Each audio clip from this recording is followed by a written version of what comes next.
Greetings, and welcome to a brand new episode of Out the Box Talks. I am your host, Cril. I am so excited. We have reached episode 91. So we have jumped over the threshold of 90.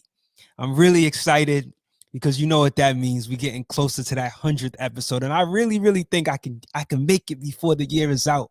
So to all of my listeners, all of my viewers, thank you so much. All of our Patreon subscribers, shout out to you.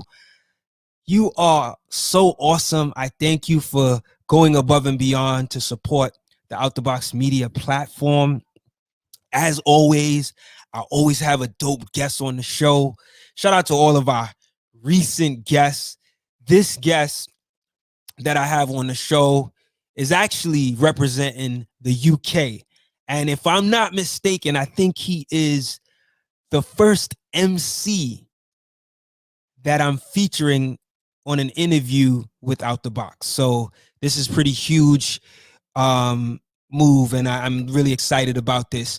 But before we bring our guest in today, I do want to shout out a few things that are related to the platform. As always, make sure you go to our website, outtheboxmedia.com, where you can access our previous interviews. We got interviews going all the way back to 2009 that are available on our YouTube channel, Out the Box TV.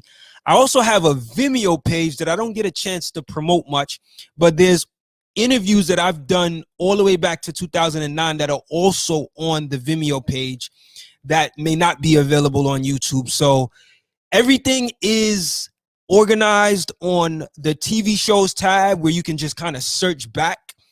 And, you know, whenever you have the time, just look through the previous interviews and get acquainted with some of the work I've done in the past. Shout out to my brother and my co-host, A-Level. Good brother who has been rocking with me for years as well with Out the Box Media. So also on this website, we have some other links that are related to Out the Box. For instance, we have our merch page, which you can actually go to this direct link right here if you're watching on YouTube at outtheboxmedia.bigcartel.com. So you see this Out the Box TV snapback hat that I have on. That's available on our merch store at Big Cartel. We also have some hoodies, some MC over rap hoodies that I've been sharing and posting on the social media platforms. They're actually on sale right now, so grab them, you know, as it's starting to get a little colder. And, you know, if the message resonates with you, then rock it and show your support if you'd like. And then also we have our Patreon page that I mentioned earlier as far as the subscribers. So this page is for those who are subscribers, right? Those who go above and beyond to support the platform of Out the Box. And it has exclusive interview clips that no one has heard before unless you are a subscriber. So you got to be a Patreon subscriber to Out the Box Media to hear these exclusive interviews. There's at least 30 interviews and growing that are only available on the Patreon website. And it's only $2 a month, right? So it's a very low cost monthly. I wish I could give it away for free. Like, not even, I say, I wish I could give it away for a one-time fee. Let me correct myself. I wish I could give it away for a one-time fee, but it doesn't work like that. So I just hope that if you like what I do with this platform and you like what Out the Box Talks has been representing throughout the years, that you're encouraged to go there and support the platform. Even if you decide to subscribe for a month and you say, you know what, I can't do this no more. I hope that you don't take that action. But really and truly, I just want you to get the access to the actual interviews because there's some dope stuff up there. All right. Also, I want to shout out that if you're watching this interview on YouTube right now, we are Out the Box TV on YouTube. And if you're not subscribed, you can hit the subscribe button at the bottom and also hit the notification bell to keep updated whenever we release a new show. Also, we are available on the audio podcast platforms. So as you can see below on YouTube, We are available on Spotify, Apple, Google Podcasts, etc. And the show is called Out the Box Talks. So if you want to hear the high quality version of this interview or any of our previous interviews, then you can go and search for it on those platforms that usually share audio podcasts. So like I said, Spotify, Google, Apple, Overcast, Stitcher, generally where you listen to audio podcasts, we're there as well. Out the Box Talks. All right. And if you would like to donate to the platform, we are available for donations on Cash App at #, Out the Box Rep. And you could also give donations at PayPal, right? At paypal.me/outtheboxmedia. So I just wanted to get that out of the way. Always got to plug it before we start our show, just to encourage the movement. And I just want to say, whatever you can support, whichever medium you choose to support, whether it's the merch store, the donations, or the actual Patreon page, either way you support, it's appreciated, right? So whatever you feel comfortable in supporting, I appreciate it. The smallest amount to the biggest amount. It doesn't matter. I just want to let y'all know I appreciate y'all. And if you're not able to support like that, at least if you can share, like, post the video on your social media platforms to inform people if you like what you see. All right. So I just wanted to get that out of the way. Like I said, we have a special guest on the platform today. He is an artist hailing from the UK, London to be exact. And he has a new album that just released. I want to say it was available on Bandcamp exclusively, probably maybe about a month ago. And then it just became available on the digital streaming platforms, right? So now it's on Spotify and all the different streaming platforms where you can find it. And when I first heard about the album, you get a chance to read the little description on Bandcamp and you're able to kind of like preview it. I was like, I like the direction with this. I love concept albums, by the way. And it definitely was speaking to a dope concept album. But as I got a chance to listen to it, the content, the subject matter, and of course the beats really, really resonate in a dope way and also a thought-provoking way. So I'm really excited to have this brother on the show today.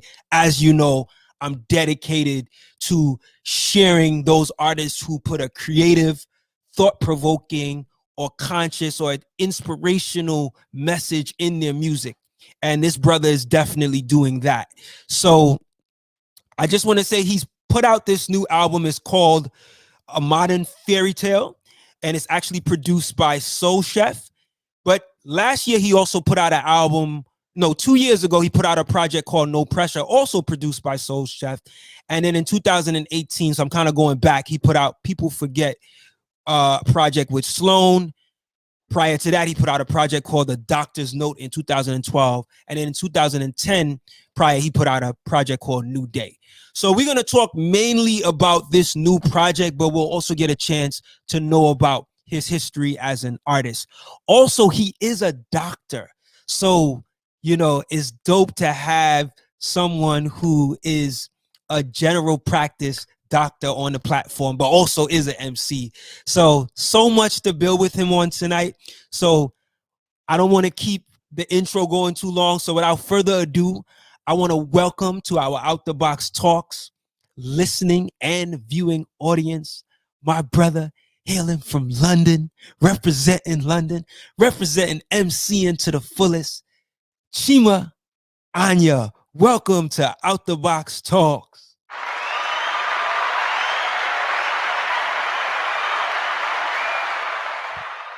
Thank you very much, man. Thank you for your kind words and your introduction, man. I really appreciate it.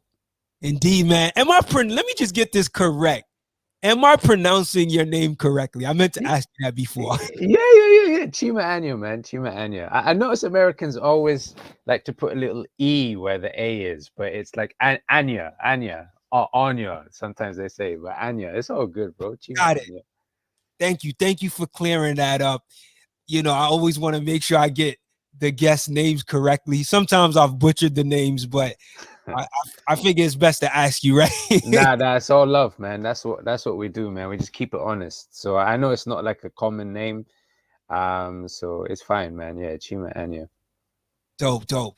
So listen, man, this new album, Modern Fairytale, produced by SoulChef, really dope project that I want to talk to you about. But before we jump into that, for the folks that may not know, can you just give us a little insight on how your journey to become an MC all began?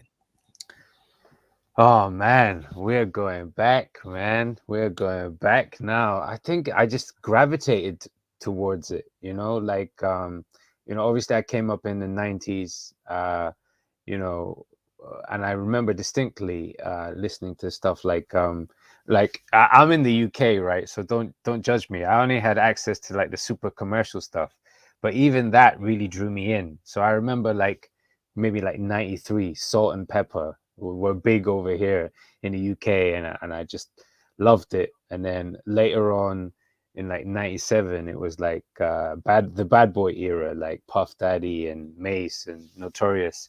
And then after that, I just got dragged into the golden age era of rap, like 90s, mid 90s. I started going, deeper into it. So then I started listening to like Nas, Illmatic, or like Mobb Deep, Hell on Earth, that kind of lane of hip hop. And I just fell in love with it. And, when you fall in love with something, you just start doing it naturally. So I was just doing it, rapping, and luckily I caught the attention of some people who like nurture you when you're young. I got some really cool opportunities really early in my career, really. Like, there were people putting on shows where I was at the time, like in Oxford. They had a KRS-One roll through, and they knew I rapped locally, so they were like, yo, you want to come and open up for KRS-One? That's like mad early, you know what I'm saying? That's why on my first album, sorry? And I said, yo, that's amazing, man. Yeah, KRS man, is like the legend, man, for sure.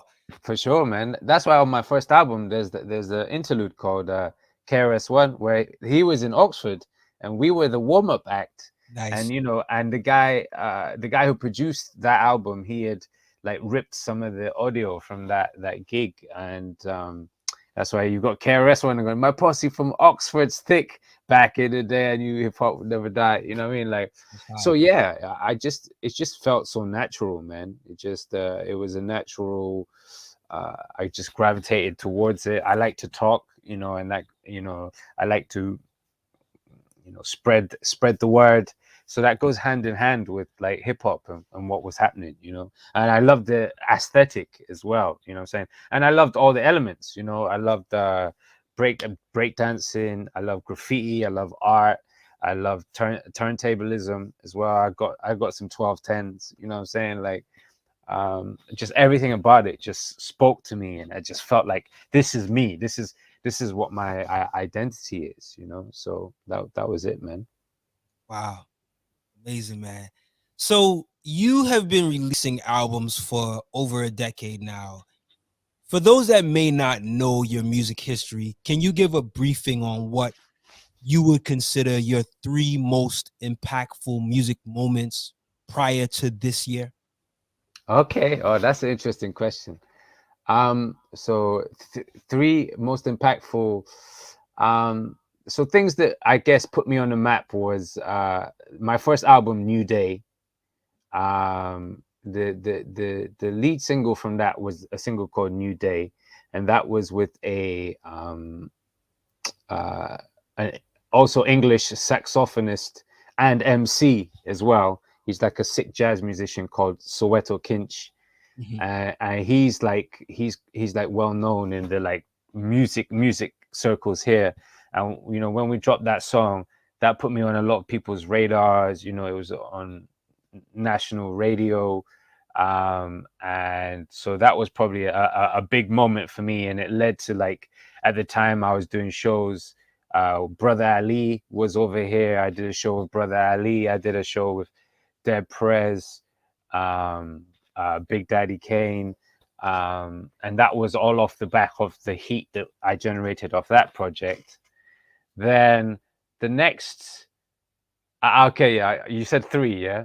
So the next one definitely for me was a song that I did called After All This Time, which was basically a song produced by Clem Beats. Shout out Clem Beats. And it was a song about me talking to 2 of my friends who had died, unfortunately. This was about in 2014, right? And that song that song blew up like internationally, and again got me a lot of attention, a lot of gigs locally. And I'd say one of the most important things that happened off the back of that song was SoulChef heard of me through that joint, and off the back of that joint, SoulChef then got in touch with me. And then the next moment I would say is when in 2015 SoulChef put out his album Good Vibes, and I was on it, and there was a song on it called Sky High, which again is just like a big tune, like smashed it, like to this day people love that song, you know what I mean? And that started my relationship with SoulChef, and then now I've done 2 albums with SoulChef, and with each album, like the audience is growing, I'm saying, the numbers are more and more, the opportunities are more and more. So yeah, so those three moments: New Day 2010, After All This Time 2014, and then Sky High. So yeah, check out those tunes if you want to know where to start, you know what I'm saying? Yeah, definitely, man. Definitely. It's so dope that you mentioned SoulChef, because I want to talk to you a little bit about your relationship with him soon. But I also wanted to ask you about your music in particular. I noticed that your music is often very thought-provoking, is dealing with subjects that relate to what's going on in society, what's going on in the world, socio-political subjects. What inspired you to take that approach with your lyrics? I don't I always find it difficult to answer this because I feel like it comes naturally to me. Like um it's always the kind of hip hop I gravitated towards. So like as a kid, I remember there was a crossroads. I went to, we call it HMV here. It's like a CD shop, right? Yeah. And it was like what, like 97, 98. And I had a choice. It was either Black Star or DMX's second album. What was that? Flesh of My Flesh, Blood of My Blood. Which are both good, by the way. Yeah, no. I'm not hating on DMX. Yeah, I know, I got you. I love DMX, but I remember I was like, how old would I have been then? Maybe like 14. I went for Black Star. You know what I mean? Got it. Nas Illmatic was my favorite album growing up. That's what I loved. I loved listening to. I loved the idea of like street poetry. I loved the idea of like, the almost like prophets. You know what I'm saying? Like I love like I'm a scientist. I'm a doctor. I like, I did well at school. I was good at science. I was good at maths, So it only made sense when it came to hip hop that my approach would sort of be the same. Like, and I'm not hating on, the party stuff. Like I said, I came up on Bad Boy, man. I loved that. I loved, at the time it was not cool to be like underground and like the shiny suit rap, but I loved them both. You know what I'm saying? That's why when Kanye came out and said he's the first dude with a Benz and a backpack, I really related to that as well, because I was like, I love the underground stuff. You know what I'm saying? And at the same time, I love the commercial stuff, as long as there was something to it. You know what I'm saying? Right. Like not the like really just bait, just trying to cash in on Exactly. the situation. So yeah, so for me it always made sense to like try and say something as well. you know, just you know, and I get that some people don't like that. They don't want to be preached to, you know what I'm saying? And so over the years, I've found ways to try and, I guess with Modern Fairytale, it was a way of having a message, but without it sounding preachy. So you can hide it behind like a concept, if you see what I'm saying. Like there's still every song, there's a very clear message in every song. You know what I mean? But when it's like wrapped up in a concept, it doesn't feel as preachy as if it's like, do this, do that, don't do this, don't do that. You know what I'm saying? Like, and which, you know, if you know me, my personal life, some people might say I'm a little bit like, you know, I'm a little bit bossy. You know what I'm saying? You know, I like to tell people what to do, but I don't know, man. You have to be who you are, right? You know what I'm saying? That's who I am. You know what I mean? So, speaking about the album Modern Fairytale, let's tap into it. Can you explain the actual concept behind the album and what the album is essentially about? Yeah, man, this album, it's funny because I love it, and thinking about it and what it's become is just so heartwarming to me, because it just from nowhere came out. Like, I just thought, what I thought was really cool was like the world seems to be getting more and more divorced from reality, right? Mm-hmm. So I was like, oh man, it's almost like a fairy tale, some of the stuff that's going on. And then I was like, have things really changed? And then I was looking for like parallels between like what we would classically think of a fairy tale, and then looking at okay, so what would you think of in a fairy tale? We think of giants. Okay, back in the day, giants, it was like fee fi fo fum, I smell the blood of an Englishman. You know what I mean? Like, there was even rhymes in fairy tales back in the day, so there was already that parallel there. But then I was like, yo, hold up. Giants nowadays, they aren't as abrasive as they were they?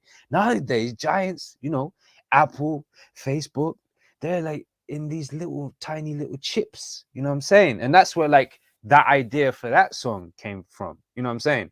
And then I was like, okay, trolls, because I feel like trolls got Donald Trump elected, bro. Trolls are like shaping our day-to-day life every day. Trolls didn't used to be like that. Trolls used to be like relegated to the under the bridge trying to eat the goats. You know what I mean? Like, so I was like, oh wow, look at how trolls have shifted their role in society as well. We have that here in the UK as well now. These like kind of right-wing trolls that get like, look at Brexit. I'm sure you've heard of Brexit. That was like a completely a troll. Trolls led that, and they achieved that, and it's destroying the country. So I was like, that's another interesting parallel, isn't it? And then I ran with that, and then I was like, obviously you've got the fairy tale conventions. So you have Once Upon a Time, which I flipped to be like, okay, once upon a time I was like this, and now I'm like this. Like, it's like personal growth, you know what I'm saying?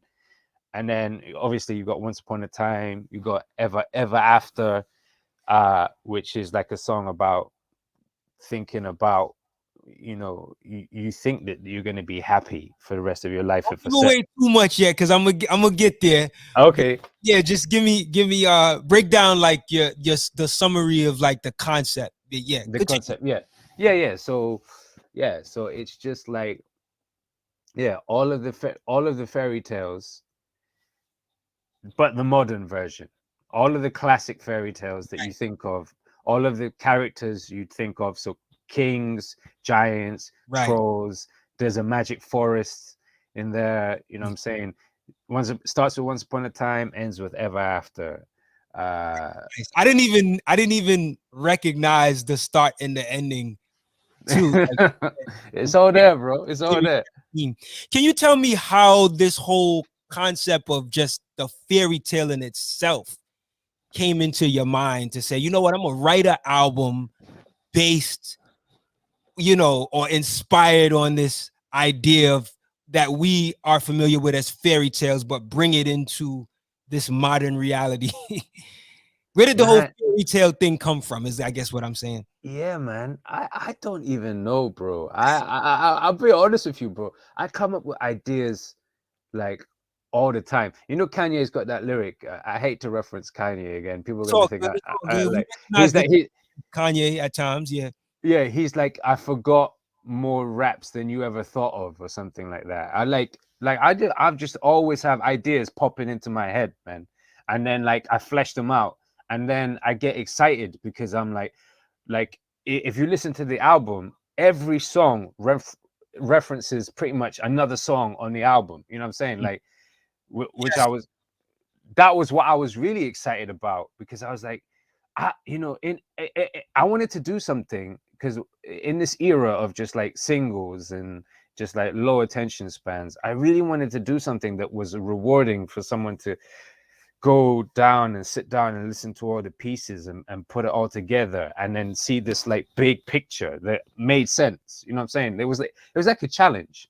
I challenged myself.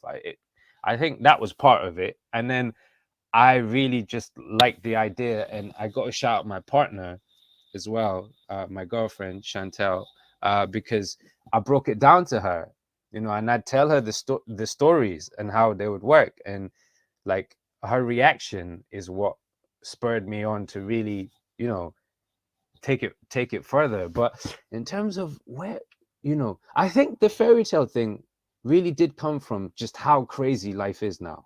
Just, Mm. just how crazy, like, the things get more and more outlandish. Like, who would have thought? Because this was during coronavirus as well. Right.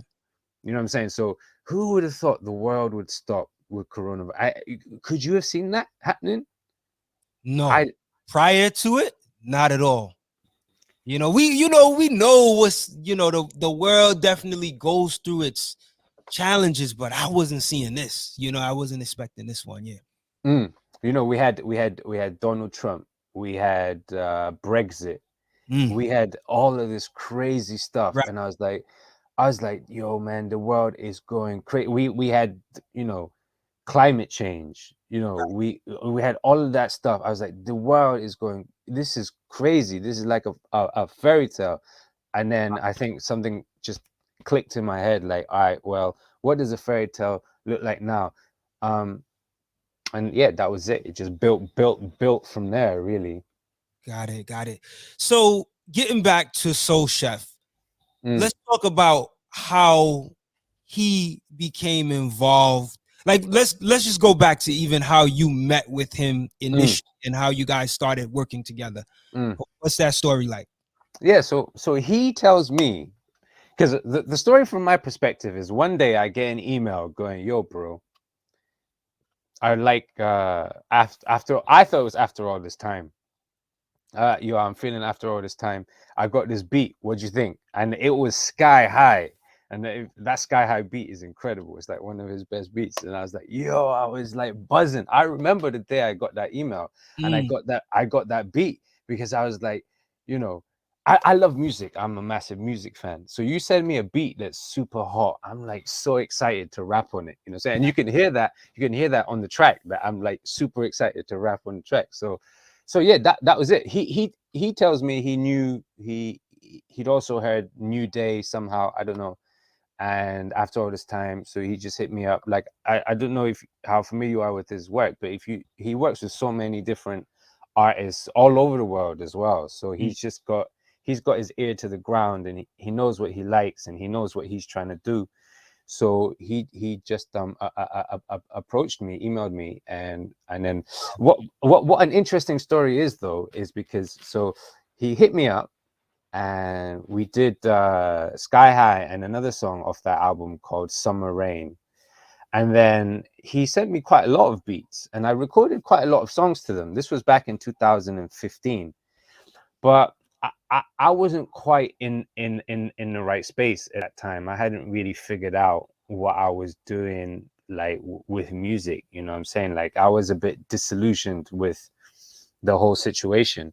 So my approach to it, I remember he hit me up. He was like, "Yo, we should do some videos," and I was like, man, I don't really want to like do videos because I'm not in a position where I can do a video to the level I would want it to be done at, and if I put out a video that's like not like popping, it's just gonna hurt the track. You know what I'm saying? And that was like, now I look back at that and I'm like, yo, that was stupid. But that's why there was a gap between Doctor's Note in 2012 and People Forget in 2018. So Wow. we recorded all of these songs in 2015, and then we kind of stopped talking just because my mind was my mind was in, it wasn't in the right place for music. Right. So then I went and then somehow I just got back into it, because that's what happens, right? So let me just ask you, when you say you recorded all of these songs in 2015, are you That's talking No about Pressure. I'm talking about No No Pressure. Pressure? Okay, just to be clear. All right, got it. Yeah. Right, So because that was the album before this Modern Fairytale. right. So No Pressure. So we did No Pressure, most of No Pressure in 2015.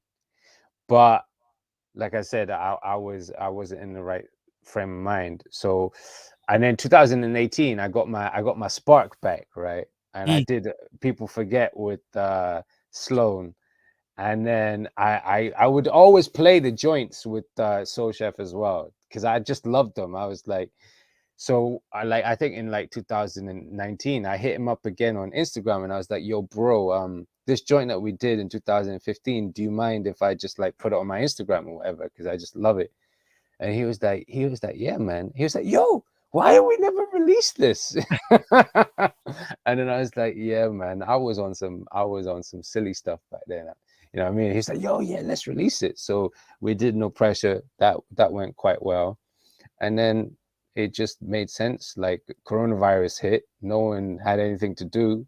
So we were like, all right, well, let's do Modern Fairytale. You know what I mean? I mean, at the time it was like he sent me a lot of beats, and then I came up with like the concept, and then I like worked around, tried to make it fit with the beats that he sent.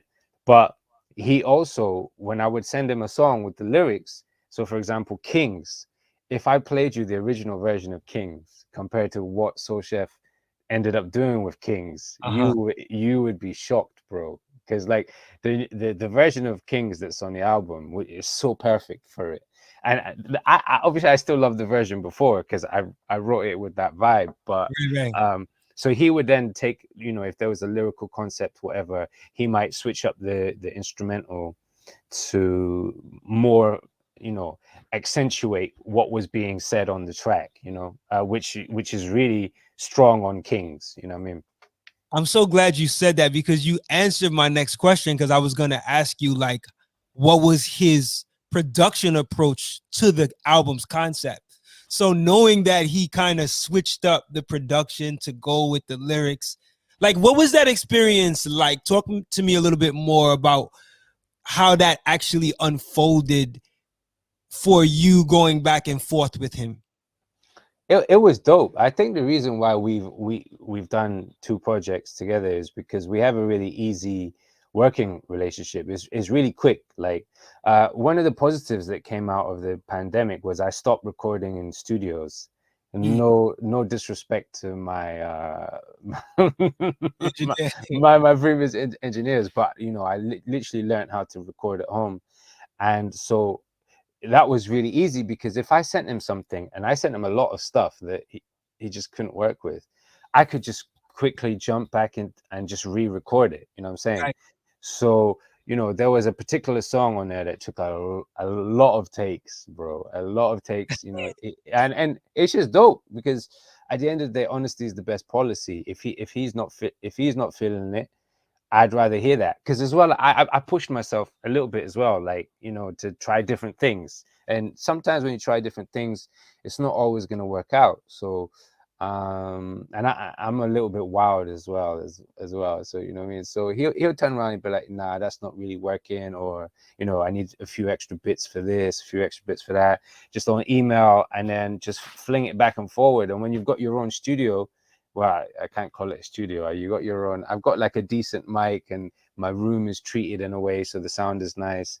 Then Hey, you work with it. You work with what you got, you know. that's it, bro. That's it. So yeah, it was dope actually.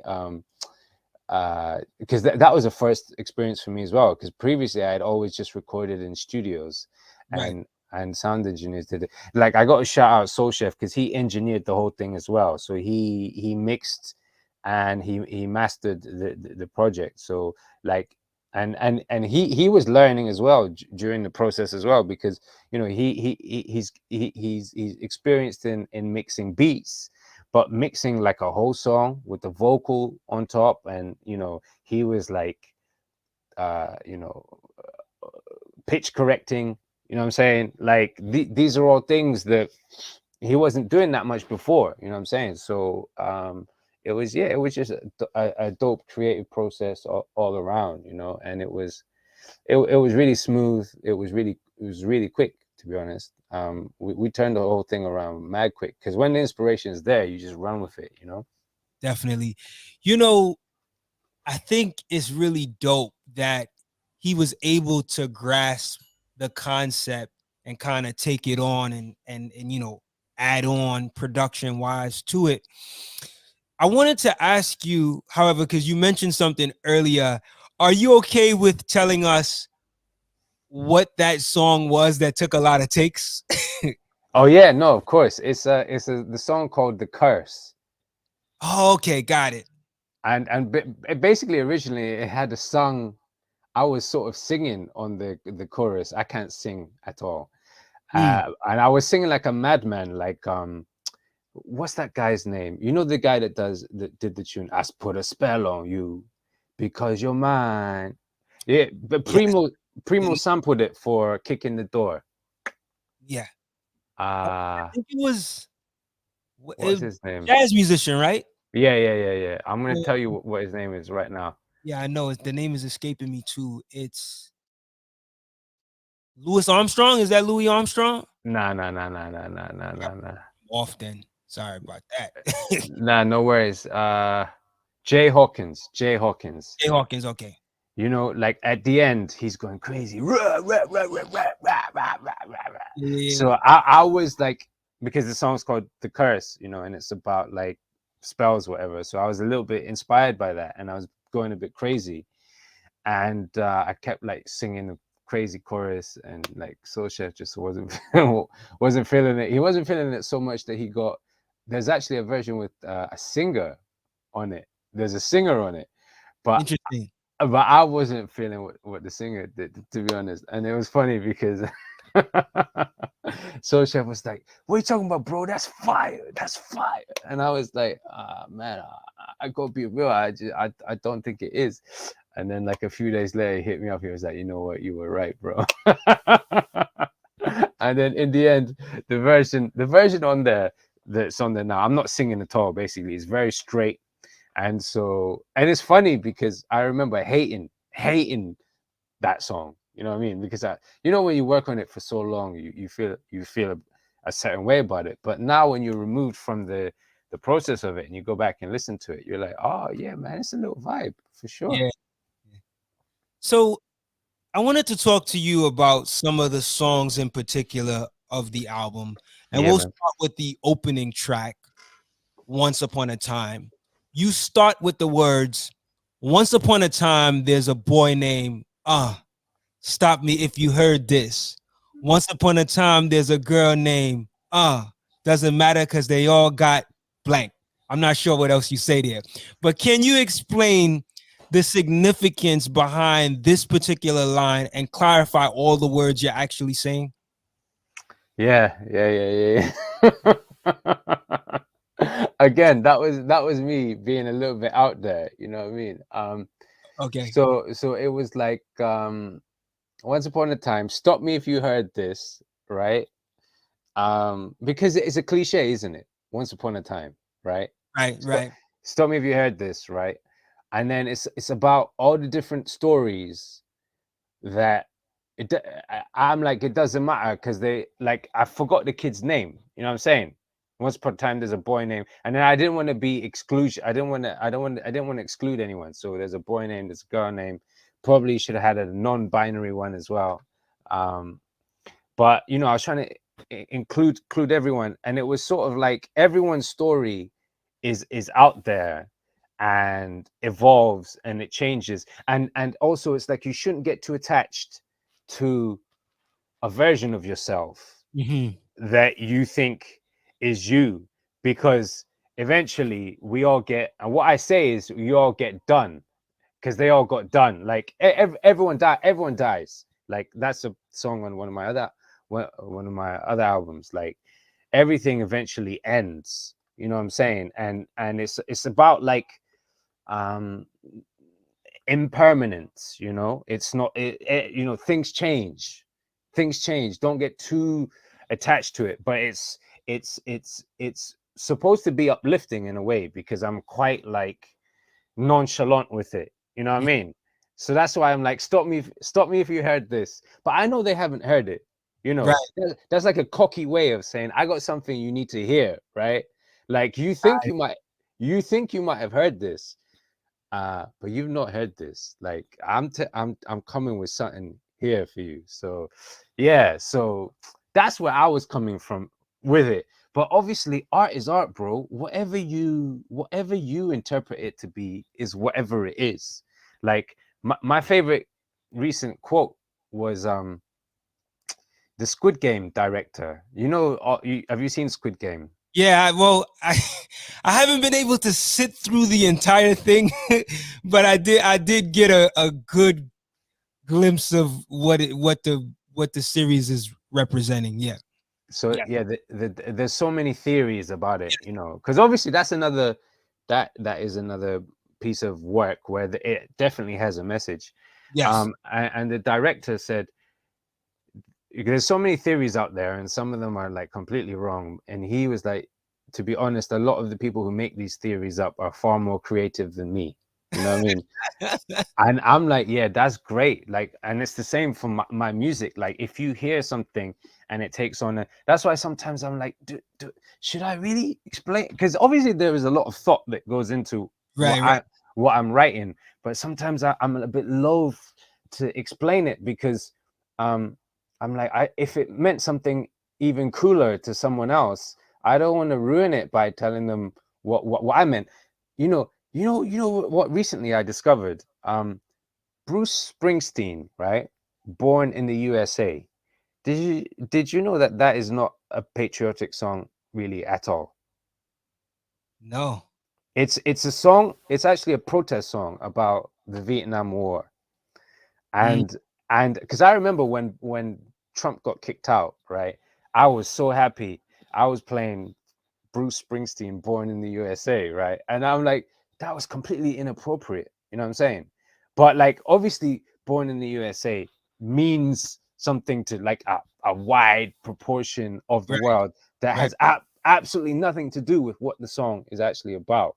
Yeah. And I don't think that makes it any less powerful or any less interesting, you know. And when I found out, if you actually listen to the lyrics, it's quite clear. Actually, it's just the song. It's just how the song sounds. It's like a remix of a song, basically. Right. But yeah, to be honest with you, I'm not even really like familiar with the song, so that's news to me as well. Oh wow! How young are you? How young are you, bro? I'm approaching 40. Okay. But I may have heard it. Honestly, I may have heard it. I know probably some music fans out there, they might be like, oh, how you not heard that? So I may have heard it, but I'm not too familiar with it. But you know, I learned as well. But to your point, I definitely get what you're saying, because a lot of artists bring that up. A lot of artists that I speak with, they bring up the fact that they like to leave their art open to interpretation. Now, as a fan, I think different, right? And my perspective is more like, and I'm not saying that every fan has this same perspective as mine, but I do feel like a lot of fans also want to know what the artist intended. because they get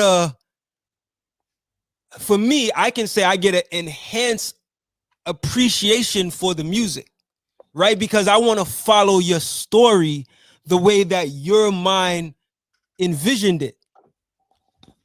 So what I'll say to you is, I don't think you need to be that concerned.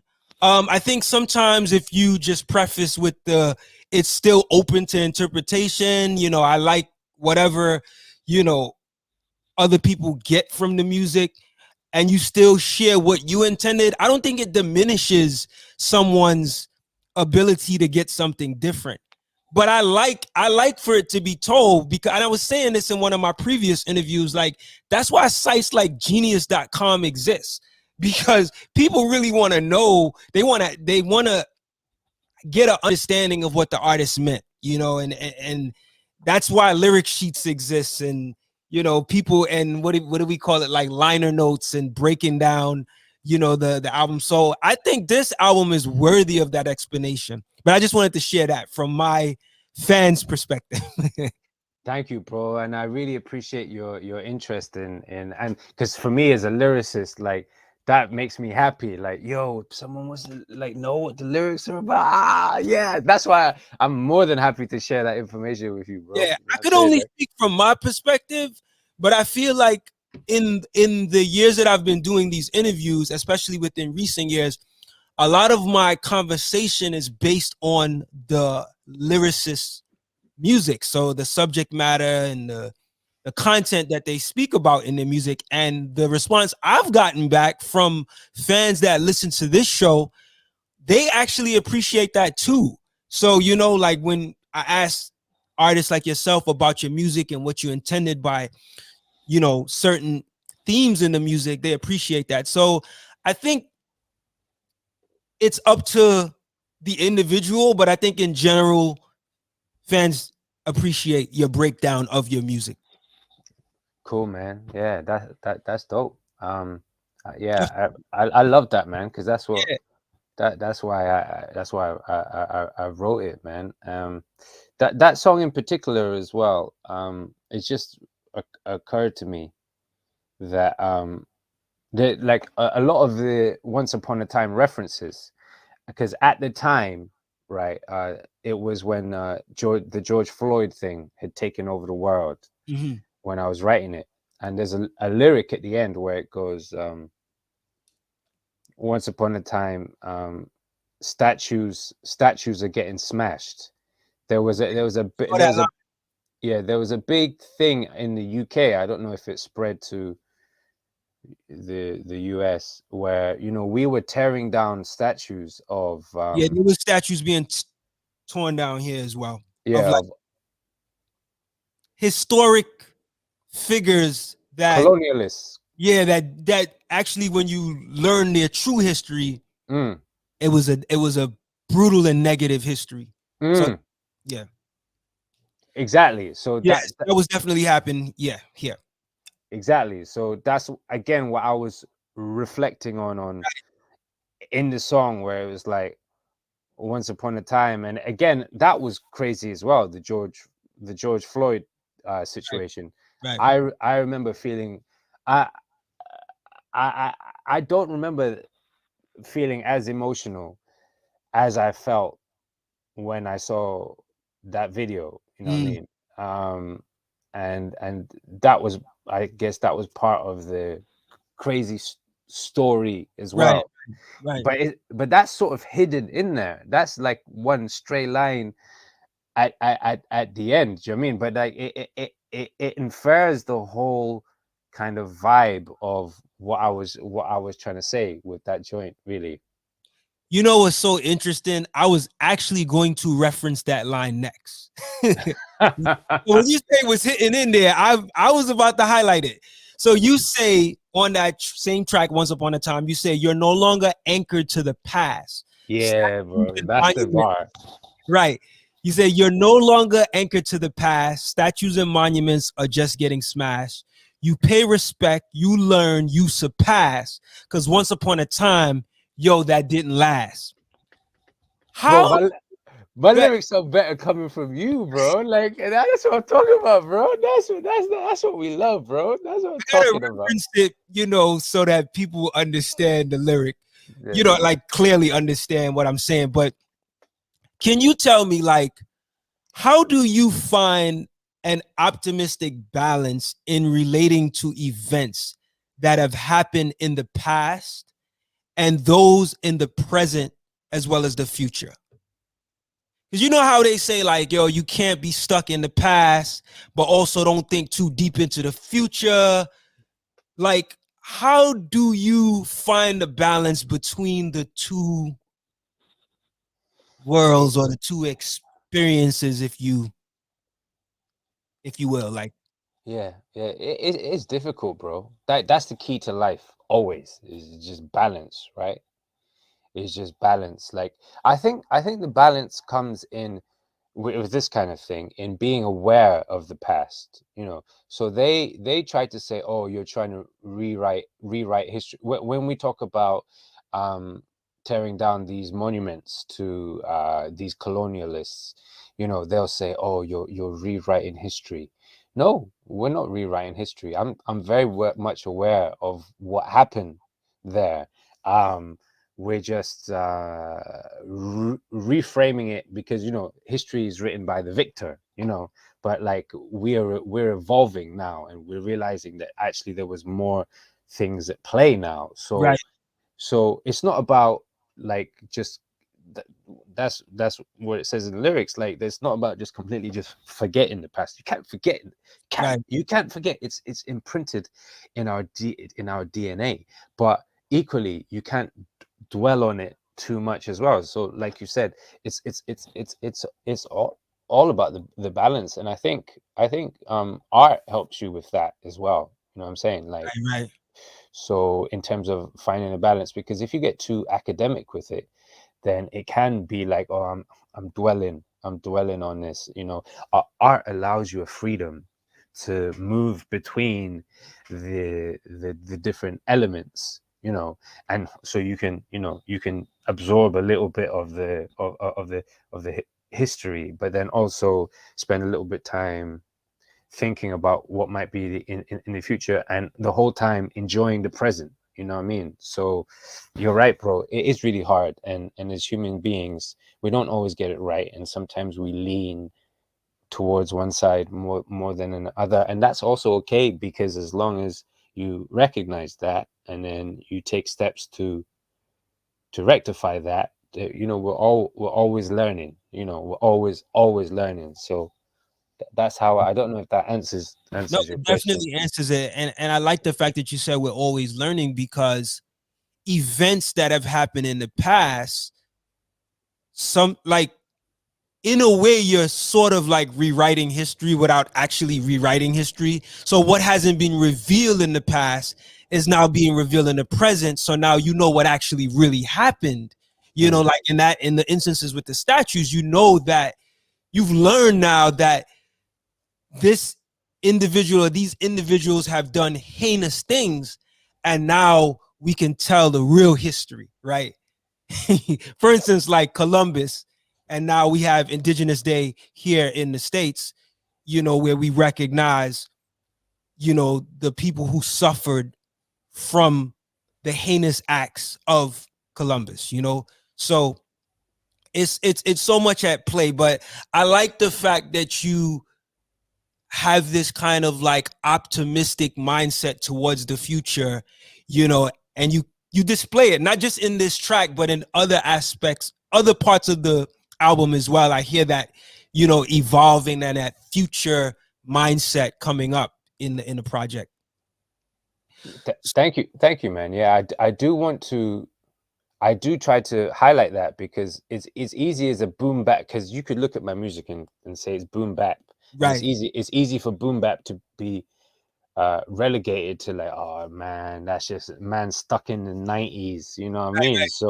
So I do kind of consciously make an effort to be like, no, this is not just 90s, this is now, you know what I right. mean? So yeah, man, thanks. I'm so glad that comes through. Definitely. So in the hook of the second song, Coincidental, you say, is it all coincidental or did it happen because it's meant to? All you know is life is mental and baby, you're here for it. Can you expound more on why you say all you know is life is mental? Again, it goes back to how crazy everything is feeling at the moment. And Coincidental was a real interesting song for me because that is probably the song on the album that so what I was going for with that is it was more like, you know, in fairy tales, it will, or just storytelling in general, there'll always be some mad coincidence that is the reason why a story gets resolved, you know. It's like a Deus Ex Machina. You know, you go watch a film and at the last minute, you know, some mad coincidence means that the main character doesn't die. You know, and I was thinking like, but like our lives are a series of coincidences also. You know, so it was, yeah, it but also never know. You never know. That's why the first lyric is making me remember my lyrics now. Midnight. So, do you believe in fate? I go back and forth. Ask me on a different day, and my answer warps. Like one day I believe in fate. The next day I might not. And again, you could say that's mental. Where's your head at, bro? You know what I mean? Which one is it? You know, and I'm a firm believer in the wise man knows he knows nothing at all. You know what I'm saying? So like I've as you know have and that's linked to like humility and always learning as well. You know what I'm saying? So yeah, so that's where the life is mental. We've kind of covered that in like, you know, everything that was going on. But baby, I'm here for it is like that's being rooted in the present. That's like I am enjoying whatever is happening right now. You know, as crazy as it is, as scary as it is, I'm grateful. I like the spectacle of how crazy the times are now. You know what I'm saying? That's why I'm writing about it. That's why I'm singing about it. You know what I mean? And then you know, just tying it all in with, again, optimistic, because you have to be optimistic. Right. I feel like you have to be optimistic, man, because if you're not optimistic, then what's the point? You know what? You know, like, you know, obviously it's just trying to make the most, because I mean that again is linked to my job, where, you know, I see a lot of misery. I see that things aren't guaranteed. I see that you know, nothing is definite. You know, anything can happen at any point in time. So that informs a lot of my mindset of like, okay, right now this is what I'm doing. I'm here for it, baby. I'm here for it. You know what I mean? Trying to make my mark, trying to take this far. You know what I'm saying? Like, That's a dope hook. Someone is singing on that hook too. you're right. Yeah. Who is singing on the hook? I love that question. I love that question. And do you know why I love that question? Because I actually, again, that was SoulChef. So there's me singing on the hook very badly, and then No, it worked well. thank you, thank you. I was gonna say maybe it's you, but I didn't want to guess it. So, but yeah, it works. No, It no, works awesomely. yeah, there is me, and there's a lot of pitch correction on that. I have to be honest. Got it. And then, but then there's a singer as well, and I feel so bad now. I feel so bad that I don't know. It's SoulChef's link. He got her in to sing it, and Okay. she reinforces it beautifully. Yes. Um, but she's not credited on the song, and I don't actually know why that is. You know what I'm saying? Like, because uh like it was just never a conversation that we had. I think it was like I've just assumed that it was an arrangement that SoulChef, you know, like made with her, Yeah, like yeah. as a session singer, you know what I mean, as opposed to as a featured artist, you know what I mean. So I don't actually know who it is this the female voice, but the male voice is me, like pitch corrected, you know what I mean? Like so yeah. Yeah, and I wrote the chorus, you know what I mean? Those are my lyrics. So and I wrote the melody as well, although obviously I had difficulty singing the melody. But you know, it's cool. It's cool. It's the song so far that's gone the furthest out from Modern Fairytale, Wow. which is really interesting to me. Yeah. I wonder if it's just because it's got a sung chorus, but Could be. So I want to go back to what you were just saying in regards to the quote, all you know is life is mental. Was your goal getting at this idea of being optimistic with that line? Not like, with that. okay. Not with that specific line. All I know is life is mental. When I say mental, okay, that might be a lost in translation thing. When we say something's mental in the UK, we say that is crazy. That's what I'm trying to say there. See, I would have never thought that's what it was. Yeah, because I'm thinking like life is like a mental like Mind, right? Yeah. But that also makes sense though, doesn't it? Now that also makes sense. That and that works as well. I see your point now. So do you know what? That reminds me of, there's a sick video of Nas talking to some Harvard professor. I don't know if you've seen it. And the Harvard professor talks about, he has that lyric, I give Mike's menstrual cycles.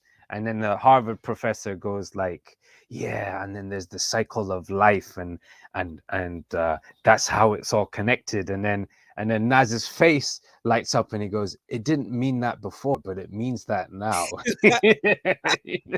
I get your point now. You know what I'm saying? So I was like, yo, oh, you don't realize that mental means crazy.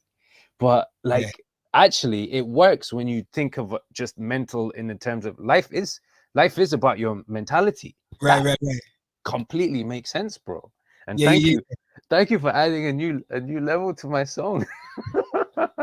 No, you know what's so interesting? I had to ask you because you mentioned it a number of times on the hook. You said all you know is life is mental, and baby, you're here for it. And I think you say it somewhere else. Like it's part of the hook, so it's being repeated. Yeah. Oh yeah. So I wanted to ask you. I want to shift gears a little bit to talk about some other things outside of this particular album and music. So I know I started the interview. One of the first things I asked you was how to pronounce your name. Did I pronounce your name the right way? And I couldn't help but to ask, because your name is such an interesting name. Does it have an actual meaning to it? And if so, do you care to share? Yeah, it does actually. It's a Nigerian name. And my dad tells me that it means God knows I. And yeah, I'm a big fan of that. My brother's name is Chima Anya, and his name means God's power. And he's a professional athlete, so that always made sense because he had that power. And I'm like a scientist, so I always thought like the knowledge had something to do with, you know what I mean? So yeah, it definitely means something. It's Igbo, Nigerian. That's why, once upon a time I have that bar where I'm like, you did say that in the album. Yeah, and I was just curious to know your it makes me curious to know like your background. So you're like part Nigerian and Romanian. Okay, that's right. Yeah, that's it. That's the mix, Romanian and Nigerian. Got it. So let me ask you about that. So being that your name has this meaning, how much have you been able to see? Well, let me ask you this. How has that motivated you to live out what the name represents? Yeah, I mean, I'm all about knowledge, man. Knowledge rules supreme over nearly everybody. You know what I'm saying? Like, definitely, man. That's why the lyrics are always like thought provoking, Yeah. even in my real early days, man. Like I definitely think, you know, my dad telling me that did affect me on some Right. subconscious level. And like being good at school was like a massive part of my identity as well. Is, you know, Mhm. is that was like how I made my dad proud, you know what I mean? Like, you know, Chima, do well at school. Oh yeah, dad, I'm doing well at school, you know what I mean? So yeah, this is what I need to do. I need to be smart. I need to be, you know. So yeah, definitely, I think, you know, all of these things affect who you are as a person. So yeah, I definitely, when I was younger, bear in mind, I was younger a long time ago, so I might have forgotten, but I am having, I am getting, you know, flashbacks of like, oh yeah, this was important to me, because, you know, as you grow, different things become important to you, and sometimes, like, it's too some certain things might be too important to you, where it's like detrimental, like, oh no, I have to be the smartest person always, where actually that was kind of negative, like, because that stops you from, like, being able to admit when you're wrong, you know what I Right. mean? So I at one point I was too much on that, you know what I mean? Mhm. And I pulled myself a little bit back from that, you know what I mean? Which is where the concept of something like Once Upon a Time stems from, you know what I mean? Where it's like, once upon a time, this is how I was. Now I'm like this, and I'm happy that I've made it this far, and hopefully I can still go further, just in terms of personal growth. You know what I mean? Mhm. So I wanted to ask you this, considering that you are a doctor and you're also a musician. Like, how do you? Because being a doctor is not. It's a time consuming occupation, I would think, right? It is. And you also have to have time to create music. How have you been able to find the time to create music, maintain being a doctor, along with any other responsibilities you may have? Like, how are you able to do all and give attention to all in an adequate way? Yeah, I mean, it's a hard question to answer without, like, sounding uh arrogant, or, you know, uh, when you love something, you make time for it, right? That's a So good answer. I love music, right? I love music. I make time for it, you know. Here I am. It's 1:30 in the morning in the UK, you know. And what helped with the doctor side of things was that and this is actually quite controversial at the moment in the UK, because everyone's crying because there's not enough doctors, and doctors don't work enough. So what I did about in 2000, and actually, so I quit my full-time job. It wasn't ever really full-time, to be honest. uh, I quit my salaried job as a doctor in 2020, January 2020, because I wanted to devote more time to music, and I became what's known as a kind of freelance doctor, right? Where you wherever they need help, you pitch up, right? So I did that in like 2020 to do music, and then coronavirus happened in like March 2020. So there was no music, there was no gigs, there was nothing. But Right. anyway, Yeah. but that freed up a lot of my time, because now I can work when I want to work, and when I don't want to work, when I feel like, for example, inspiration is hit and I want to put this stuff down, I can, like, not work for like a month, 2 months, you know what I'm saying?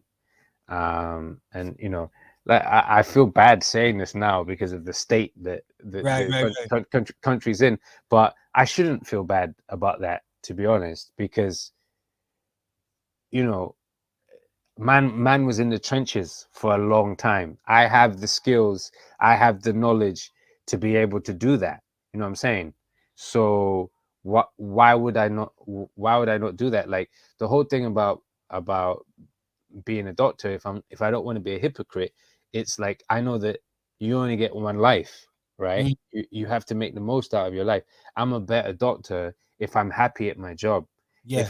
If I'm not happy at my job and I'm slaving there, 80 hours a week, I'm not going to be doing a good job. So, like, people are still catching up to this as a concept. Like, they're talking about like 4-day weeks, and people are losing their mind. Like, when actually studies show a 4-day week is more productive than working people into the ground. So yeah, I mean, without a doubt though, like, being a doctor is all consuming. And even on days when I'm not doing doctor work, I'm reading articles, I'm reading new studies. You know what I mean? I was reading a study today about statins being associated with worse outcomes in diabetes. Always learning, always learning. So like I said, so yeah, I don't know how to answer it without sounding arrogant, but I think the main thing is when you love something, you find time for it. I love music, so I will always make time for it. And that's the main thing. And I'm serious about my job as a doctor as well, so I take it seriously. Like, no one can ever level accusations at me that I don't do it properly. You know what I'm saying? Like, I've been a doctor for 13 years. You know what I'm saying? Like, so I I I take pride in my work. You know what I'm saying? So I definitely do it properly. And I think part of that is knowing when, okay, I can't do more. I can't do more right now. I need to take a break from this right now. And the thing is, a lot of doctors aren't good at that. They'll just keep working themselves to the ground till they have a nervous breakdown. You know what I mean? And I just don't do that. I'm just like, yo, like, very early, once I got my full qualification, I went down to like 3 days a week. You know what I'm saying? You know what I mean? I, like, as soon as I could, basically, I was like, okay, I'm doing 3 days a week.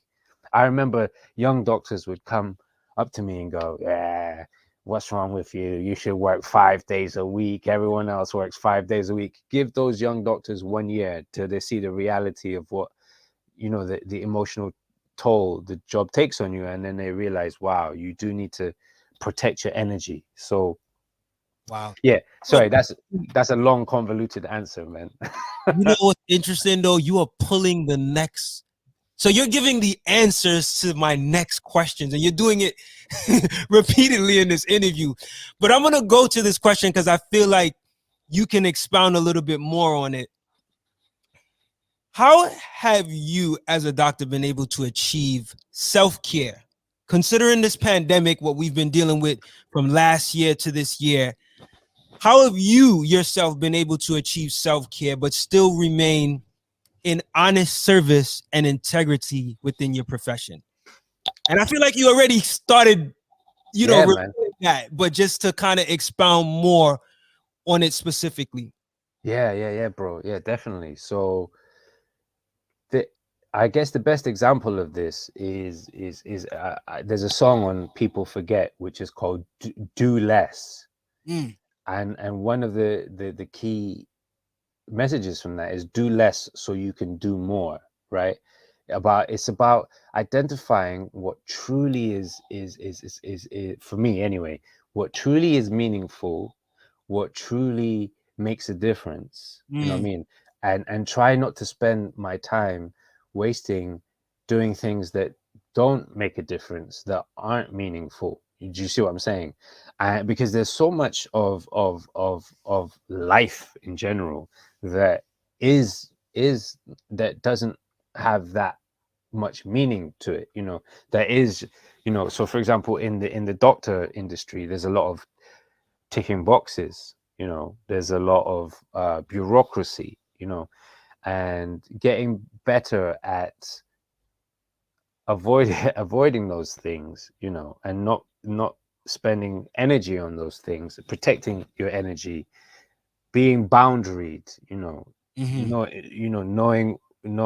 knowing your limits as well, knowing when to ask for help, you know, all of these things are all really important in self-care. And I'm quite assertive, you know. I guess I have hip hop to thank for that, you know, because of, you know, braggadocio battle raps in the back. You know, I've always had that confidence, so I could go into my field and be like, you know, if I see something that I'm not, again, that's a hip hop thing, isn't it? If you see something that you call it out, right? You call it out. You don't just bite your tongue and bear it, because you will absorb all that negative energy and it'll bring you down. So I think, you know, but again, choosing your battles, and that's something that I had to learn as I was getting older, you know, and better at these things.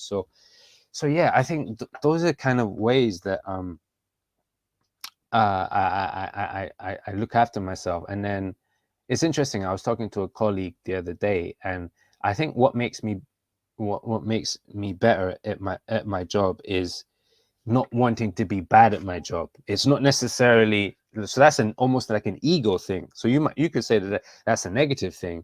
but that's actually a really reliable way to make sure that someone does their job well.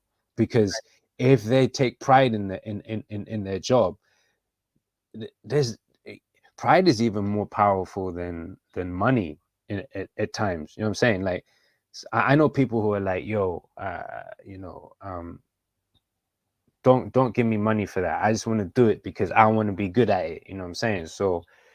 So when that's tied to your kind of identity and what you find doing, like doing something meaningful in life, that's what keeps you going. You know what I'm saying? Because it's not about just like, let me just make some money doing whatever the fuck. You know what I'm saying? Because if that was the goal, then I'm smart enough to pick a different line of work. You know what I'm saying? Like, yeah, I don't know. That No, was that man, again. you definitely broke that down eloquently. You know, man, I was getting ready to ask you another question, but you already answered it already, so I'm not even gonna ask you. But I will move. But what I wanna do is move back to some of the subject on the album. So the song Kings, you say people going wild for the slightest things. That is not found in the mind of kings. People switch fast when the pendulum swings. That is not found in the mind of kings. Where do you get your understanding of what a king is supposed to represent from? Yeah, And what are three major attributes that a king possesses? a king. Okay, That's a so two-part question. So, where do you get your understanding of what a king is supposed to represent from? And what are three major attributes of a king? that's dope. That's dope because I so the song is trying to say that the kings have changed, right? Mm. You know, when you look at fairy tale kings, they're often like ruthless. They're often, you know, you think of King Herod. I think I referenced King Herod and King Nebuchadnezzar and tyrants. They're tyrants, and how where did it? So what informed my? Because my idea was that a king now is not a tyrant. A king is someone who kind of is an example, and also in the past a king was born, right? It was like a bloodline, but now kings aren't born. Kings are made through the experiences that they go through. I think my what informs my idea of what a king is yeah, where did I get it from? It's like a literary thing, you know. I think a king, even though in the past it stood for like you know, where you know the monarchy is, it's not a fair system, is it? It's not a fair system, but still language. You can't let go of language that easily. It's almost like reappropriating the word, so I wanted to take away the kind of material aspect of being a king. I Right. wanted to take away the ruling tyrant aspect of being a king, and highlight now what a king like, um you know because so being a king, I guess, is being in charge, right? It's being in charge of, and then just looking at your life, whatever your situation is in your life. And I didn't really want it to be too gender specific, and I didn't get to address that lyrically, but I kind of had that in the video a little bit, where I had like strong female figures, you know what I mean, doing elegant poses, like, regal poses. So your two questions were, where did I get this idea that a king should be like this? Yeah. And I still haven't really That's fair. That's fair. I still haven't really confidently answered why I feel like that this is now what a king should be. And then the second one was the traits of a king. Hmm. And so yeah, so a leader, a king is a king is a leader. A king, as truth is, my brother is a king too. The old ways ain't something that we sing to. The new ways is something that we progress is something that a king do. So that's two. Corona claimed the crown, so we ditched him, symbolizing down with the system. No coronation needed for upliftment. The only thing a king needs is a kingdom. So the kingdom is what you need. So you need an element that you have rule over, and that could be your life. It could be a field. It could be like, you're the king of podcasts. You know what I'm saying? You're the king of basketball. You're the king of, but it has to be positive, I get like it. in my estimation. So Now that makes sense. uh So you said a leader. If I'm yeah, following correctly, if you had to name 3 attributes, you would be leader. you need a leader. You need to progress. You need to be about Progress and a progress, kingdom, and you need a kingdom. you need a kingdom. All right. That sounds good. You got it. You nailed it. What inspired you to write the song Believe Me? And what do you think is the underlying reason why certain people will choose to refuse the truth no matter Ooh, how much proof is presented to them? that's a great question, bro. Respect on that question, bro. That's a dope question. Yeah. So I think obviously, like, believe me, is like, I've been talking about this shit for how long? You know what I mean? Can I swear, by the way? I meant to ask that. You're good. I'm Yeah. I'm good. You good. You good. Yeah. So I've been talking about these kind of issues for time. You know what I mean? And sometimes it falls on deaf ears.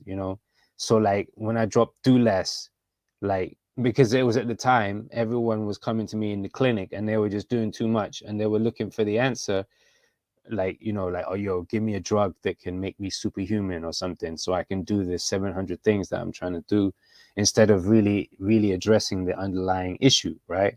But like, people would be like, what do you mean do less? Like, nah, just do more, just because that was what society was saying at the time. So I feel like when you're coming with these messages that, where you're trying to be helpful, like, people don't want to believe. And like I said, when I was going back to like all the crazy stuff that was happening, so that's why if I told you the rich rob the poor, you say it can't be, but it is. You know what I mean? Like, who would even think that? How can the rich rob the poor? You know what I'm saying? But we're talking about like capitalism here. You know what I'm saying? So we're talking about like all of these concepts that are refuted really by systemic racism. It's people are still like, yo, that doesn't exist. What are you talking about? Like Right, right, right. you got these right wing trolls who make whole careers off that. You know what I mean? So that's why I was like, believe, and I feel like I've gotten to the point now where I've been doing this long enough and I've been right enough times, for like, why won't you just believe? Like, I don't get why you want to, and that's sort of linked into later where we talk about the curse. You know what I'm saying? Where like, what, the giants and their agendas, etc. But that's why I was like, believe me, because I'm not making this shit up. This is real. Now, your next question was about why do certain people refuse to believe the truth? And I can't speak for those people because I don't really identify with Right. them. But I think that part of it is the curse, is the spell. But even in that song later, I talk about how like there is an element of willful ignorance. Like Mm. the spell only lasts if you want it to, or like it's comforting to for those people to hold on to an idea that is comfortable for them, and for them to challenge, for them to challenge themselves is difficult. That's a really difficult skill, I've noticed, right? For people to like really be like, okay, well, I think this, but why do I think this? People don't want to, they're just like, no, this is what I've been told to think, so this is what I'm going to think. I'm not going to interrogate it. It's like, again, I think the average level of critical thinking is very low, man. It's much lower than you think. You know what I Mm-hmm. mean? That's why the world is the way it is. That's why the arts are the way that they are, because lowest common denominator wins. So I don't know. I'm just hypothesizing. No, no, no, that's a great explanation. This question is, it's not meant for an absolute answer. It's just, what do you think, right? We're just expounding on some of the subjects. Yeah, I think as well, because the status quo benefits people, and if you like, that's probably the biggest one. Like, Right. if you were to really examine, for example, your own privilege, it's difficult, bro. Mm. Like, if even for us in like first world society, you know what I mean? If we go, like, we're living good here, man. I'm talking to my boy in New York City, bro. You know what I mean? Like, this is not the reality for of life for most people on the Right, right. planet, Yeah. and for us to really challenge that and be like, oh, so like, to fix things, I probably need to give up some of these amazing privileges I have. that Yeah. that's not an easy decision to make, especially when you're used to a certain standard of living, so Understandable. So you talk about giants a number of times on the album, and you also have a track called Giants. where When thinking about giants as they as it relates to this current society and reality, like, what steps can civilians or everyday people take to overcome some of the,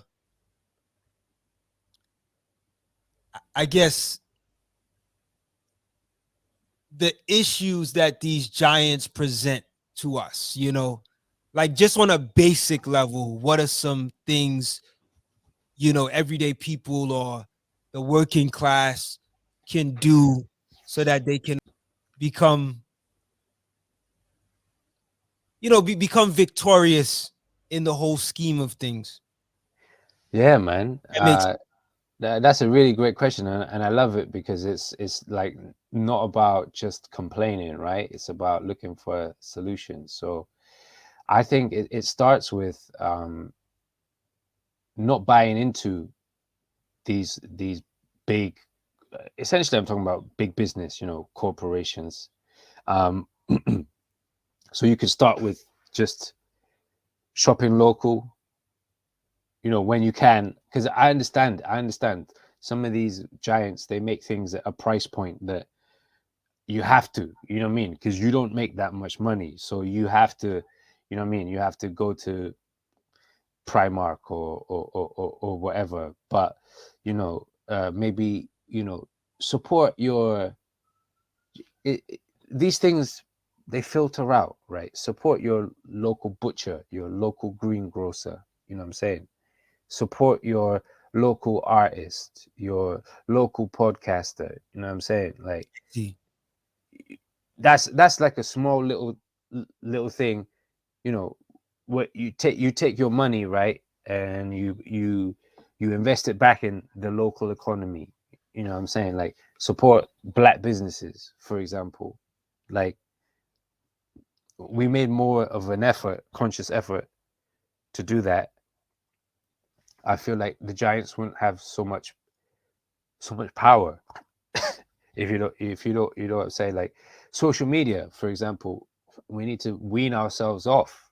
You know, we need to cultivate direct links to our audiences. So me and my audience, you and your audience, you know, and own that link to the audience directly. You know what I'm yeah, saying? So, you know, we can give them more interesting things. You know what I'm right, saying? It's not lowest common denominator for the likes, for the algorithms. You know what I'm saying? Like you're providing a great service here. You know what I'm saying, for people who are interested in this, and there are people who are interested in this. You know what I'm saying? So right. I do feel like, but it does take a little bit of effort. You know, it Yeah, does. yeah. That's the issue. You know, it does take an effort. But you asked me what I thought people could do, and that's what I think you can do. There's certain things that you can't avoid. You know, you can't Right, right, avoid. These giants are, you know, they're insidious. yeah, They're yeah, yeah. they're everywhere. That's the whole point. But there's little things. But like you said, we're trying to avoid too much of the negative effect of them in our life. And there's little things you can do, like embracing the simple things as well. Like the giants will try and take, like, so big pharma, that's an example of a giant, right? They're trying to like medicalize everything. This is going back to the medicine side of my life. You know, take back the power. You know, do exercise. You know, and by exercise, I don't mean you need to get a Peloton or a watt bike. You can just go for a run. You know what I mean? Down at the park. You know what I'm saying? Simple things like that. You know what I mean? Taking the power back from the giants. You know what I mean? And then, you know, don't healthcare. You know what I mean? Look after yourself. Eat Right. well. This is kind of abstract now, but it's still important because it has an effect. You know what I Yeah, mean? So if you eat well, look after your mind. You know what I mean? Look after your mind. Then you're less likely. You know, obviously people still do get sick, and it's not all you know, just lifestyle issues. But that's a big thing, and that's a way you can fight back at big pharma by, you know, exercise, diet, mind state, sleep. You know what I mean? Sleep is mad important. So, you know, yeah. all of this stuff links in, man. All of it links in.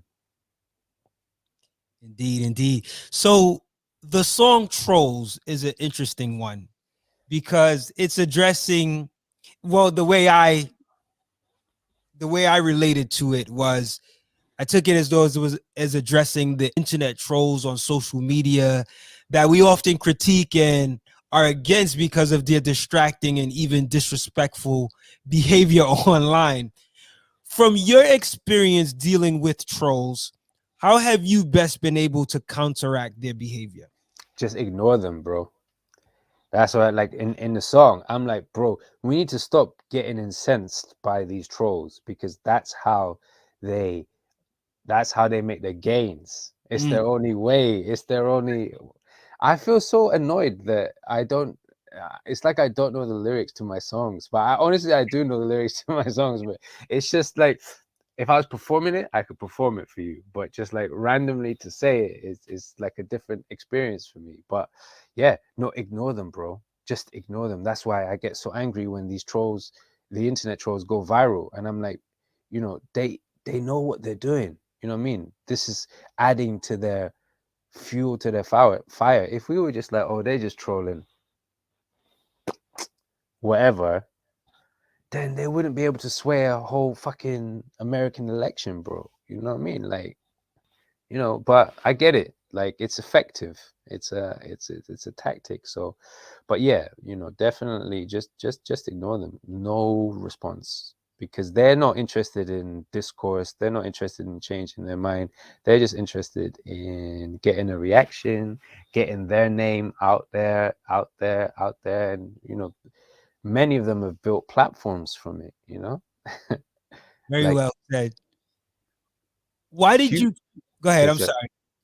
I was just going to say huge platforms, but anyway. Yes. Why did you choose to highlight the word Alibaba in front of the word abracadabra in this modern fairy tale? What was the message you wanted to convey with Alibaba? That's one of those songs that stands out to me, but I feel like it's layered in terms of the messaging. So I wanted you to kind of break that down. So Alibaba, right? Firstly, that was the beat. To me, that's like one of my favorite beats on the album, man, because it's kind of different. It's kind of like mysterious. You know what I mean? It's kind of like, yo, this is. I love the beat. So and then what I wanted to do was I wanted to take a fairy tale, but not, because you've got the classic European fairy tales, right? But I feel like you have other cultures that have fairy tales. So because there's not only the lyrical side of what I do as a rapper. There is like, the raps need to sound good, right? For me anyway. Yes, yeah. Like when I'm trying to make tracks, I want it not just to be lyrical, because I want it to sound good. So so the kind of syllables that you have in Alibaba, abracadabra, you know what I mean? To me, they're kind of wavy, you know what I mean? It's got like a vibe to it, right? But then not only that, when you think about the story of Alibaba and the 40 thieves, to me, one central element of Alibaba was the magic word that he used to open the the secret cave with all the treasures in it, right? So when I started to think about it, I was like, okay, magic words, that's a big part of fairy tales. Right. What nowadays are the magic words that we use? And that's when I was like, I realized the magic words now are basically all used in advertising. Basically, like there's certain phrases that when you hear, like buy now, sell end soon, Yes. works on a higher proportion than you assume. Like that's why all of these people on internet is like, sale ends tomorrow. The sale's not going to end tomorrow, but they, psychology has shown that makes people buy. That makes people, right. you know what I mean? So I was like, yo, that's kind of dope. Like, so I followed that thread and I thought, what are the magic words? You know what I mean? Like, where people say something and because Open Sesame was the magic word that like got him all these riches. You know what I mean? Like, if you look at it, so I was like, what magic words? You know what I mean? And then there's obviously, you can, I hope it comes across that, I'm quite left wing, right? I'm quite left wing. Right. I'm quite empathetic, but also there is the whole kind of cancel culture that I'm not that enamored with. There's like, I'm offended. Like just because you're offended, it's not, that's not the end of the story. You know what I mean? Like, Right. like that became too powerful. That almost became too powerful. You know what I'm saying? So I was like, oh, that's a magic word that I wanted to, and then I just had fun, like, Wow. just had fun like rhyming. Yeah, just rhyming all the old, that's why like it's almost Cameron-esque, the second verse, where I'm like rapping some crazy old magic words, you know what I'm saying? So that was Alibaba. Like to me, Alibaba is like one of my favorite joints on there, just because the beat is different, and like I feel like lyrically there's a lot of fun, you know what I mean? There's a lot of fun, and like you said, I feel like there are some layers in it, and ultimately what it's saying about these magic words, I was like, yo, I dig that, man. I dig that as a concept. So that's where I was going with that. Now, that's a dope concept, and hearing you explain it makes it even doper. So the song The Magic Forest talks about the importance of plants and nature and the value of us helping to nourish it and it nourishing us back in return. Yeah. Can you talk more on why it's important to have respect and have care for nature and the forest, particularly today in 2021? Yeah, man. Well, just climate change in two words. Like I truly believe that it's like the biggest threat. Like we're always like worried about all this other stuff that's going on. I must come across as like some sort of hippie. I really am not. You know what I mean? One of my good friends called me a hippie the other day. I'm not hippie, bro. Like, but you just got to be real, and you just got to be sensitive to the things that are happening around you. Like you have to be observant. Like part of me being a scientist is I'm observant. I'm looking at what's happening. You know what I'm Right. saying? I'm looking at the icebergs. I'm looking at the weather. I'm looking at the floods. I'm looking again that all of these end of time kind of events that are happening. You know what I'm saying? And I'm like, wow, And then again, this was a flip because the flip here was the magic forest is actually real. You know what I mean? Like we have this magical place called the Amazon forest that generates so much life, and we just take it for granted. Like this place that I'm describing to you, it's not even magic. It's real, but it's Right. magic. It's magic and real at the same time. Absolutely. That was the play there. So that's what I was going for, and I realized that basically it was subconsciously other songs influence you. It was a bit like Michael Jackson Earth song, Okay. Do you know what I mean? Like, Yes. obviously, I'm a Michael Jackson fan. I mean, Who isn't? I Everyone mean, is, right? Yeah. but yeah. So, and just the beat as well. That beat when you sent it to me, it was like a lot of the time. It's like, what does the beat say? What does the beat say? And I was hearing a forest in the beat. I was like, okay, Wow. I sort of hear a forest in this beat, and then I was like, okay, well, in fairy tales, there's always a magic forest. And I was like, well, actually, in real life right now, we have a magic forest, but we don't even acknowledge that it's magic. So that's what I was trying to say in that joint, man. You know what I mean? And I'm surprised, actually, that song has had, uh, have I logged out? No, you still there. You're still there. You're still there. Okay, I'm still there. Yeah, my thing just yeah, that song, I was like, oh man, no one wants to hear a rapper talk about the Amazon rainforest. But it got a really positive response, man. People were into it. Like people were like, yo, I'm hiking in the forest and this is perfect to listen to while I'm in the forest. And I was like, oh, that's dope. Cool, man. You know what I mean? Like, there you go.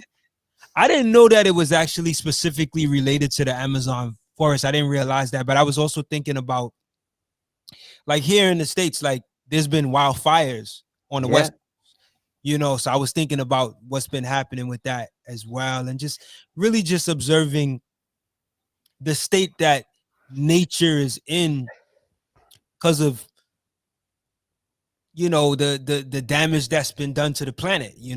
So yeah, it's a powerful record. So the last track on the album is entitled Ever After, Yeah. and it details this story that to me, I think requires you to listen again, which I love about albums, because and as I'm listening to you talk about this album, I'm learning that this is an album that you will need to go back to over and over again, and you will find new things to kind of piece the story together. But if you can summarize kind of what's happening with the protagonist character in the song and the overall message you wanted to convey, without giving away too much, but just giving just a summary. No spoilers. No spoilers, huh? Yeah, go ahead for it. You can go for it. But I wanted to just, like I said, get your take on what the overall message is really intended for this particular song. Oh man, I think that is so, it's so hard. It's so hard. I am crazy to be honest. But before I say anything, have you seen Dave Chappelle's latest Yes, special? yeah, the one that everyone's talking about. Yeah, I have, okay, so I've attempted to watch it in full multiple times, but I have not gotten a chance to do so. So, but I totally, I'm aware of the controversy and all of the things happening with it. What stopped you from finishing it? Busyness, time, All right. starting it and then having to focus on something else, and yeah. So I've Right. caught like bits of it. Yeah. Yeah, I'm not trying to align myself with him. I'm just trying to say that I feel like this is one of the biggest topics of our current times, and part of progress is updating our views on this topic, basically. Especially within hip hop, you know what I mean? So yeah, I don't want to give any spoilers away, because I think I'm super happy with the story, in the song, and it just made me so happy when people go and listen to the song and then they get to the end of it and they're like, oh shit, you know what I mean? And there are certain parallels in and like I said, I'm not trying to align myself with Chappelle. No, Because but I'm curious to know, like, yeah, give those hints. Like, what are the parallels? And yeah. So yeah, it's hard without giving spoilers away. So the song's the song's called Ever After, and it's essentially a be careful what you wish for type story, right? Because the protagonist in the song they think that their life is going to be dramatically changed by becoming what they are, where they think their life is going to change because the world is going to see them as what they are, because this is what, these people, it's hard to, I want to say it in like in an empathetic way, you know what I mean? Yeah. Because and I hope that came across in the song, because so for example, I was very careful to make sure, like, because pronouns are a big deal, right? He, she, they, you know what I mean? Use the correct ones. So, but basically there's a magic spell that happens, but the spell has a side effect and has an unintended consequence. And then the protagonist is exposed to reality because we think that we know what everyone's experience is. Like, I might turn around and think I know what it means to be a man, or I think I know what it means to be a woman. But actually, the reality of living in that situation is often very different from what we would imagine it to be. And this story actually is completely made up, obviously, but it's based a little bit on my experience of talking to people who have gone through this kind of change, and then realized that well, nothing really changed. Nothing really changed, and some of them regretted it. Really, they really regretted it. I'm not pretending to have any type of answer, right? All I wanted to do was tell a story that is conceivably realistic. I mean, obviously, it's very unrealistic, but actually, when what happens in the song happens, you could see how that could happen. That is the story of what has been happening the past 40 years, especially in America, So I don't know. Does that sort of No, that's perfect. That's perfect. And you detail it in a way that one can go now, listen to the song, and it's kind of like you've given them a guide as to what is being unveiled in the song. So I could respect it. And thank you, because I know that was difficult for you to explain. it's it, So it, yeah, it, it is very difficult because yeah. I don't want to upset anyone, like Understandable, yeah. and because I saw what happened with Chappelle, and if you watch his whole special, I personally don't think he was trying to upset anyone. Like, Hmm. he was just being Chappelle, and he had like some real human stories in what he was saying, and ultimately he had a point in amongst his crass jokes, but Yeah, we know he makes crass jokes. yeah. That's his thing. So, Mm-hmm. but and I'm not trying to align myself with that, but like that's why I just, and so far actually the response to the song, no one has been upset by it, but I don't know if anyone from that community has heard the song, because they might look at it and perceive it in one way. Yeah, And I'm definitely not trying to say, all I'm trying, I like I said, it's a classic. Be careful what you wish for. yeah. That's And, and and that and in your explanation of that, I think it's fair, right? Like that explanation is fair. I think in your explanation, Yeah, yeah. I tried to be fair, bro. I tried to I be, can and see it, man. Like I can see it, and at the end of the day, it's music. It's music told in the form of story, right? So if you just take it for that, I think the fairness is there. But thank you so much for taking the time. I mean, I know I've had you here for a little while, so I appreciate your patience. I appreciate you taking the time to talk about all of these different subjects and concepts on the album. I see that I feel like you have like at least 5 music videos for this album on YouTube. Can you give us an idea of like what do you see the rollout for this album looking like for the rest of the year? And I mean, I think we're pretty much at the end of the year, close to the end of the year. Like, what are your hopes for this album, and what you would like for it to impact on the listeners? yeah, I mean, thank you for taking the time to speak to me as well, man. I really appreciate it, man. Like, people who really sit down and think about the music. As artists, we always love that, man. So thank you. In terms of the album, yeah, like I just want people to think about these issues, like all of these issues that we've spoke about. And I think if we think about them and we do something about them, we can move forward.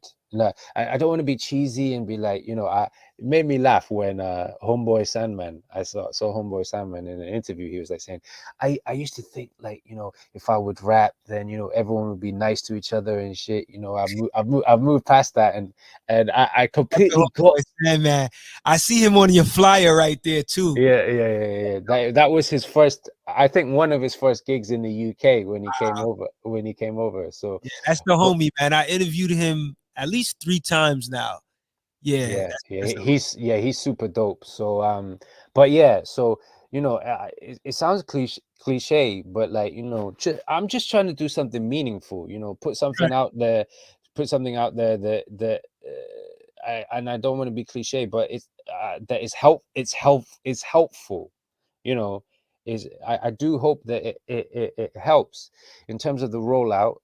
So it's gone quite well, man. In terms of we're completely independent. You know what I'm saying? So, and it's reaching people all over the world. You know what I mean? People like yourself. Serious people are hit me up, like, we're having conversations, and I love it. And we've got a video for trolls. So yeah, like I said, there's videos for like a lot of the songs already. Yes. King's got a sync, like a major sync, which was dope as well. And we got the trolls video coming out on the 20th, which has got like a bit of a Halloween vibe. Nice. So I'm hoping I can push that out to the various platforms. And we've sort of done enough work now that people should take notice, you know what I mean, and push it, and it's fun and it's positive, and just hope the word gets out. And even if it doesn't, it's like the work's been done, it's been great, and it's good work, and good work stands the test of time. So Yeah. we're just pushing it like the best way we can, and stuff like this, conversations like this, man, it's just Definitely. great to get the vibes out there. So yeah, man. Yeah. What would you like your legacy to be when it's all said and done? Like, what do you want your inspiration to others to be? Yeah, I'd like it to be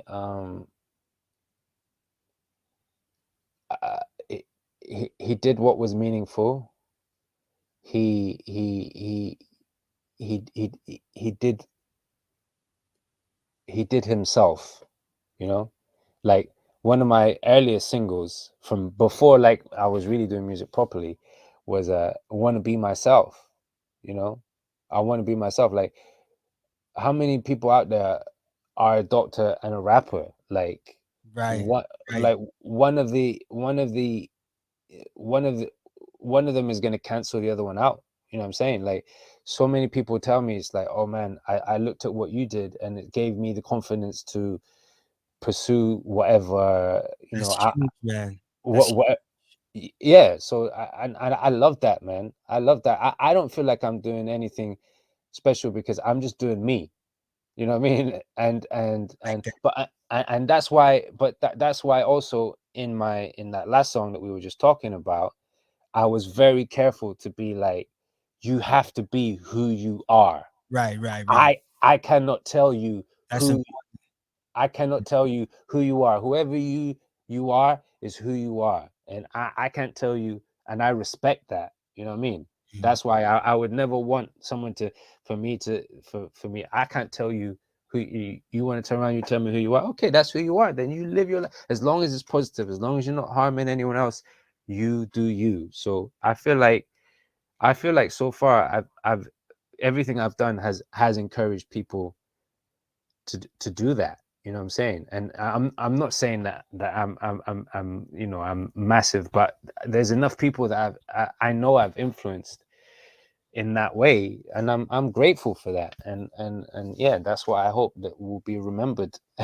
I hope that doesn't sound too Ah, that's perfect. ridiculous. Being true to self, being you. Like That's that's it that's it. right there. That's it. So, Chima, I thank you so much for taking the time. Listen, I look forward to all the other music that you got coming, because I know you still got more music to come Of in the course, future. of course, But bro. I love this new album. It's a great album, and I wish you all the best on your next endeavors. Before we get out of here, can you let the people know where they can find you, like your website, your social media pages, so they can keep connected and, you know, Yeah, hearing about new music from you? yeah. The best place is my website, which is called www.chimaanya, ChimaAnya.com. And subscribing to like my basically it's like a mailing list, whatever. That's the best way, because these algorithms, they'll kill you, bro. The other day, Facebook, Instagram, WhatsApp went down. Yeah. I did a rap that was going, it was literally going viral, right, in like the doctor community. And Right. overnight, because of that, it just got shut down, bro. Wow. Just got You shut know, I down. was concerned about people who were like launching during that time. And that's wow, that's interesting. Bro, it's so detrimental. It's like we need to move off these social media platforms, man. Yeah. So the best way is my website. Oh yeah, thanks for putting it up there. Thank you. That's the website. But if you want to, I'm on Instagram, you know, and probably Instagram is my main one that I devote the most time to. So that's instagram.com/Dr. Chima Anya. But I'm also on Twitter, but Twitter is not a real place, as Dave Chappelle says. Yeah, I did hear that. That was funny when he said that. Yeah. Man, it has been a pleasure. I thank you again, brother. No, thank you, man. Like, keep in touch, bro, for sure, Yes, man. indeed. I'm gonna be honest with you. I didn't say this earlier, but this album is my introduction to you. And then when I Yeah. look back at your history, music wise, I didn't realize you've been putting out music. You've been doing music as long as I've been doing podcasting. You know, I've been doing these interviews because I started like in 2009. So it's just amazing, like how you can find out about someone for the first time today, and then and realize that they've been doing this a long time ago too. So I'm happy to have learned about you, and I'm going to be looking forward to new music from you. So thank you again, and to all of our Out the Box listeners and viewers, remember, if this is your first time coming onto the platform, go to our website, outtheboxmedia.com, to get acquainted with all of our previous shows. And also subscribe. You can subscribe on the platform for free. So I'm not talking about our Patreon page. I'm just talking about subscribing so that we can get you on our email blast list, and we can update you when we put out new shows and all things Out the Box related. All right. So again, the website is outtheboxmedia.com. If you go to the subscribe tab, you can subscribe there so you can be on our email list. So thank y'all again for tuning in. We did it, episode 91. Chima Anya was able to be here to represent with me for this episode. Thanks to my guests again. And till next episode, I want to say peace, love, and light. Y'all stay healthy, stay focused, stay safe. We out of here.